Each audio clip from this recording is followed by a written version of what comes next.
कहानी के शुरू होते ही हम डेविड नाम के एक आदमी को कार ड्राइव करते हुए देखते हैं। शहर में हर तरफ बर्फ फैली थी और इस बर्फीले तूफान में गवर्नमेंट ने किसी को भी बाहर सड़क पर निकलने से मना किया था। खैर डेविड अब एक रेस्टोरेंट में आकर रुकता है जिसकी ओनर है एना। एना के होटल पे ज्यादा रश नहीं है क्योंकि इस तूफान में ज्यादा लोग घर से बाहर निकलना अवॉइड ही करते हैं, इसलिए होटल स्टाफ भी एना का छुट्टी पर था। एना खुद भी यहाँ से जाने ही वाली थी लेकिन डेविड को देखकर रुक गई। वो डेविड का ऑर्डर लाकर देती है और इस दौरान हम नोटिस करते हैं कि वो काफी घबराई हुई है।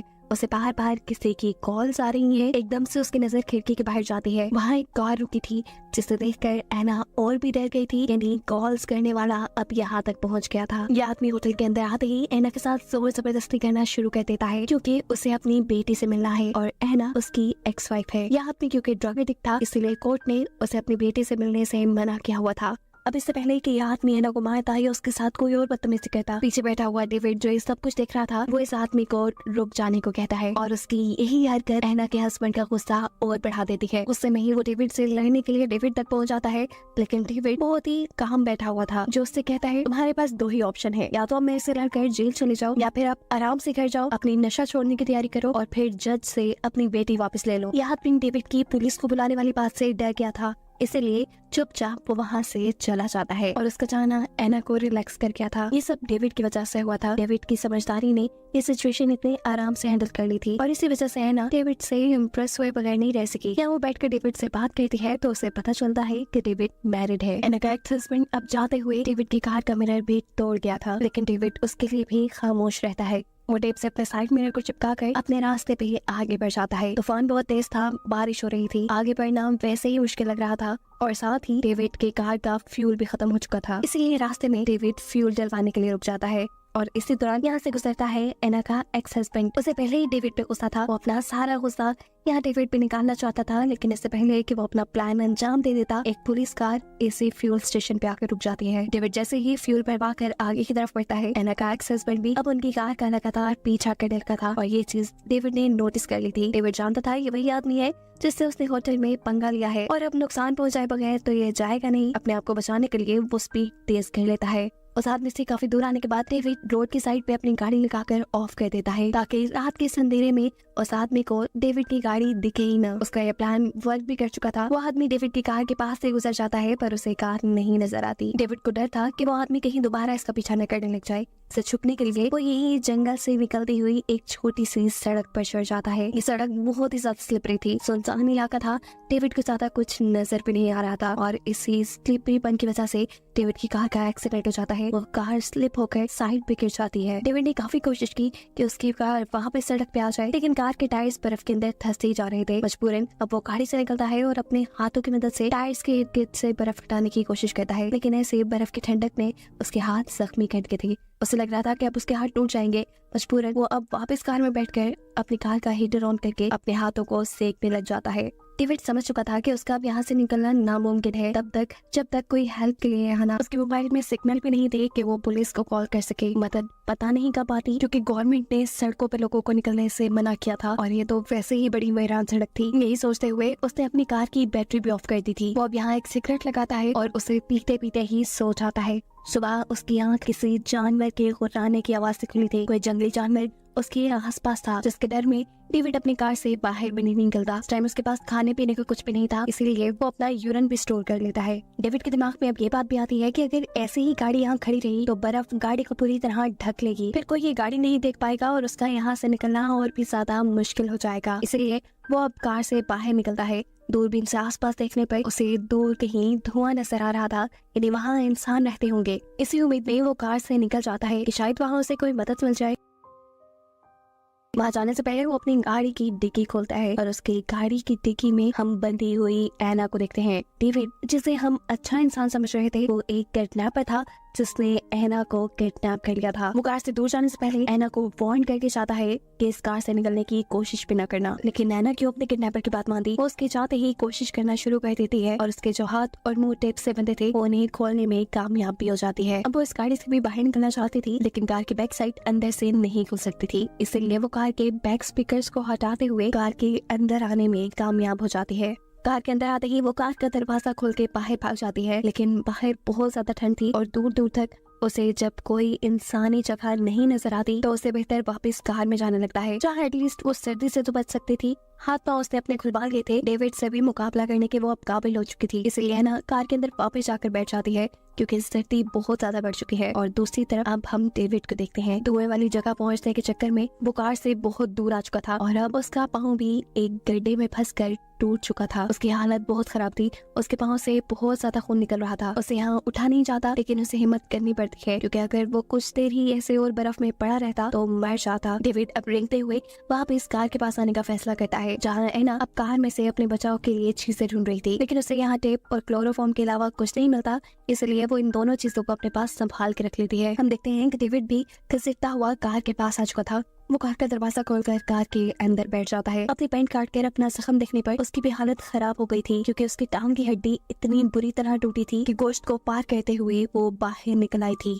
दर्द में वो बहुत बुरी तरह चिल्ला रहा था। उसने अपने पास पड़ी एक वायर को अपनी टांग के ऊपर की तरफ बांध लिया ताकि ज्यादा ब्लीडिंग न हो। अपना दर्द थोड़ा कम करने के लिए वो यहाँ जैसे ही हीटर ऑन करता है तो उसे पता चल जाता है कि उसकी कार में छेड़छाड़ की गई थी। वो समझ गया था कि एना के अलावा तो यहाँ कोई हो ही नहीं सकता। इससे पहले कि वो अपना चाकू उठाकर पीछे एना के ऊपर फायर करता, एना उसे ही अचानक से क्लोरोफॉर्म सुंघाकर बेहोश कर देती है। बेहोशी में ही उसने एक ख्वाब देखा जहाँ वो इसी बर्फीले जंगल में है।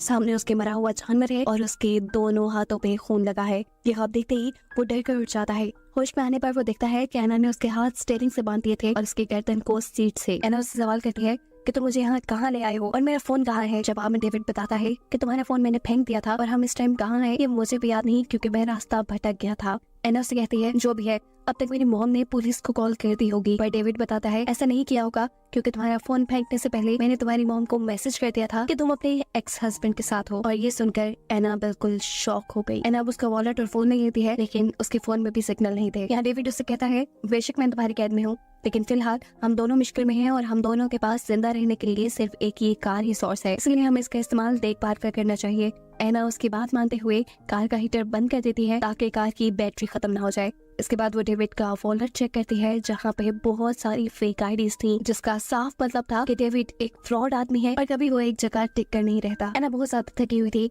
उसे नींद भी आ रही, इसलिए वो डेविड की कार में रखी हुई बच्चों वाली सीट को उठाकर कार से बाहर फेंक देती है ताकि वो यहाँ आराम से सो सके। लेकिन डेविड के होते हुए आराम से कैसे सो सकती थी, इसलिए सोने से पहले वो डेविड को भी क्लोरोफॉर्म सुखाकर बेहोश कर चुकी थी। इस मर्तबा भी बेहोशी में डेविड वही ख्वाब देखता है जो उसने पहले देखा था। इस बर्फीली जगह पे एक मरा हुआ जानवर जिसका खून डेविड के हाथों पे लगा था। डर के मारे इस मर्तबा भी डेविड होश में आ जाता है, लेकिन होश में आते ही वो देखता है कि एना पहले से ही जाग चुकी थी और देखिए फौरन बाद एना को भी वॉशरूम जाने की जरूरत पड़ी थी, इसलिए वो गाड़ी से बाहर निकल जाती है और ये मौके का फायदा उठाते हुए डेविड अपनी गाड़ी को पूरी तरह लॉक कर देता है ताकि एना बाहर ही फंस जाए। उसकी इस हरकत से एना झुंझला चुकी थी, उसे बहुत ज्यादा गुस्सा आ गया था। अगर उसे जिंदा रहना था तो वो गाड़ी के अंदर ही रह सकती थी, इसीलिए अब वो बेबी सीट जो उसने पहले उठाकर गाड़ी से बाहर फेंकी थी उसी की मदद से गाड़ी की विंडो तोड़कर गाड़ी के अंदर आ जाती है। विंडो टूटने की वजह से गाड़ी का टेम्परेचर भी बहुत डाउन हो गया था। उसे में वो सीट बेल्ट की मदद से डेविड को कत्ल करने की कोशिश करती है और इससे पहले कि डेविड मर जाता, एना के जहन में आने वाला कोई अच्छा ख्याल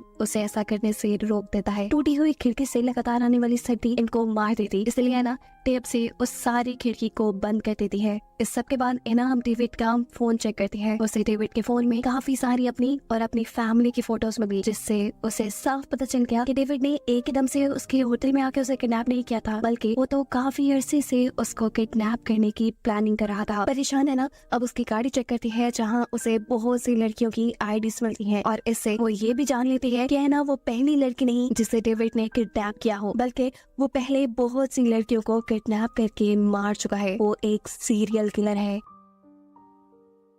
झुंझला कर एना डेविड से सवाल करती है तुम इतनी सारी लड़कियों को कैसे मारते हो और आज तक कितनी लड़कियों को मारा है। जवाब में डेविड कहता है याद नहीं। या वो एना को अपनी पहली किलिंग की स्टोरी सुनाना शुरू करता है। सबसे पहली लड़की को बेवकूफ बनाकर मारने के लिए उसने पूरी प्लानिंग की थी। उसने अपना हुलिया शरीफ बना लिया, अपने हाथ में एक अंगूठी पहन ली जिससे वो मैरिड लगे और अपनी गाड़ी की बैक साइड पे एक बच्चों वाली सीट रख ली जिससे ये फील हो कि वो एक फैमिली वाला है। और ऐसे किसी काम में इन्वॉल्व नहीं हो सकता। घंटों सड़क पे गाड़ी चलाने के बाद उसे एक लड़की मिली जिसे लिफ्ट चाहिए थी। डेविड बताता है मैंने उसे गाड़ी में बिठा लिया। पहले पहले तो सब नॉर्मल चल रहा था, वो मेरे से फ्रैंक हो चुकी थी, लेकिन आहिस्ता आहिस्ता फिर मेरी बात उसे डराने लगी। वो पुलिस को कॉल ही करने वाली थी, लेकिन उससे पहले ही मैंने उसे पकड़कर चाकू से मार डाला। डेविड बताता है वो मेरा पहला मर्डर था और उसके बाद मैंने अनगिनत मर्डर किए, जिनमें से कुछ तो अभी तक मुझे याद भी नहीं। उसकी बात ये हैना को डरा रही थी, इसलिए हैना उसके मुंह पर टेप लगा देती है। डेविड सो जाता है और हैना भी यहाँ सोने की कोशिश करती है, लेकिन अचानक से उनकी कार के ऊपर कोई हमला कर देता है। ऐसा लग रहा था कि कोई जंगली जानवर है, लेकिन जब वो क्रिएचर उनकी कार के फ्रंट मिरर पे हाथ मारती है, तब जाकर इन्हें पता चलता है कि वो क्रिएचर कोई इंसान है या इंसान जैसी है। इससे पहले कि क्रिएचर इनकी गाड़ी तोड़कर इन्हें मार देता, हैना जल्दी से कार स्टार्ट करती है और बहुत मर्तबा कार को हॉर्न दे देकर उसे यहाँ से भगाने में कामयाब हो जाती है। डेविड इस क्रिएचर के यहाँ तक पहुँचने का जिम्मेदार हैना को मान रहा था, लेकिन हैना उसे याद करवाती है कि उसका खून जो बाहर बर्फ में पड़ा है उसी की वजह से ये क्रिएचर यहाँ आई। डेविड का जख्म अब बिल्कुल काला पड़ चुका था, उसके पास वक्त बहुत कम था, ये भी हो सकता था कि वो यहीं मर जाता। हैना यहाँ डेविड को इस क्रिएचर के बारे में बताती है और कहती है ये क्रिएचर कोई इंसान नहीं थी, बल्कि ये एक रूह थी, एक भूत था। यहाँ पर रहने वालों का मानना है कि ये क्रिएचर यहाँ पे आए बुरे लोगों को उठाकर मार देती है और अपने शिकार को मारने से पहले वो उसके ख्वाबों में आकर उसे डराती है। ये सुनकर अब डेविड पूरी तरह डर चुका था, क्योंकि उसे भी ख्वाब में कई मर्तबा एक क्रिएचर नजर आई थी। उनकी इन्हीं बातों के दौरान उनकी कार की बैटरी भी खत्म हो जाती है, जिससे हीटर बंद हो जाता है। अब इनकी हालत इतनी खराब हो गई थी कि मजबूरन इन दोनों को करीब आना पड़ा ताकि एक दूसरे की बॉडी हीट से ये लोग जिंदा रह सके। डेविड को लग रहा था कि वो अब यहाँ मरने वाला है, इसलिए वो हैना को अपनी कहानी बताता है कि आखिर क्यों उसने ये मर्डर्स करना शुरू किए।